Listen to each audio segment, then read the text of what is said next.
జగన్మోహన్ రెడ్డి గారు మొన్న నేను బాలకృష్ణ గారి బిల్డింగ్ నుంచి ఆ ఐపీ అడ్రస్ నుంచి నా మీద తప్పుడు ప్రచారం జరిగింది అని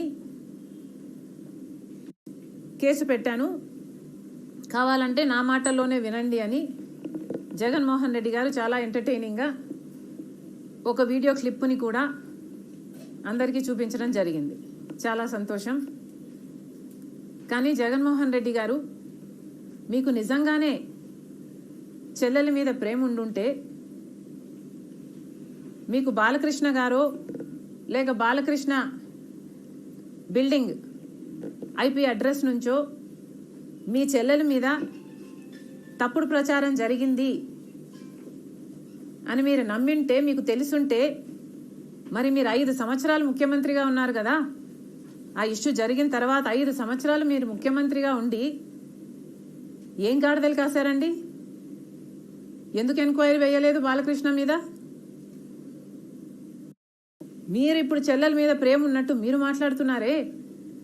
మీకు నిజంగానే చెల్లెల మీద ప్రేమ ఉంటే, ఏ ఇష్యూ అయితే బాలకృష్ణ బిల్డింగ్ నుంచి అప్పుడు జరిగిందో ప్రభాస్కు నాకు సంబంధం ఉంది అని, అదే ఇష్యూని గత 5 సంవత్సరాలలో మీ సైతాన్ సైన్యం మీ సోషల్ మీడియాలో మీరు వాడుకోలేదా?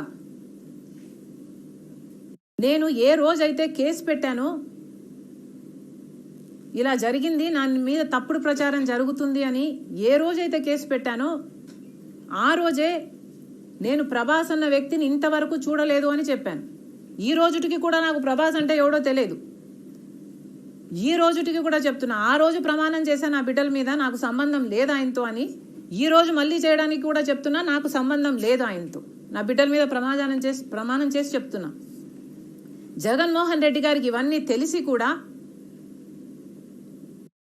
నాకు క్యారెక్టర్ లేనట్టు, నాకు ఆయనతో సంబంధం ఉన్నట్టు గత 5 సంవత్సరాలలో మీ సైతాన్ సైన్యం చేత ప్రాపగండా చేయించలేదా?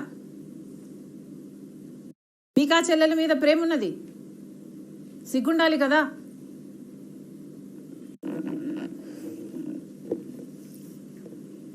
మళ్ళీ నా వీడియోనే ప్లే చేసి మళ్ళీ ఆయనకు మైలేజ్ వచ్చేటట్టు వాడుకుంటున్నారు.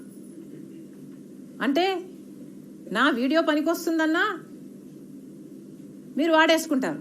సో మీరు చెల్లెల్ని వాడేసుకుంటారు, మీరు తల్లి మీద కేసైనా పెడతారు, మీరు నాన్న పేరుని సిబిఐ ఛార్జ్ షీట్లో అయినా చేర్పిస్తారు. మీరు ఏమైనా చేయగలరు, మీకు మీరే సాటి సార్.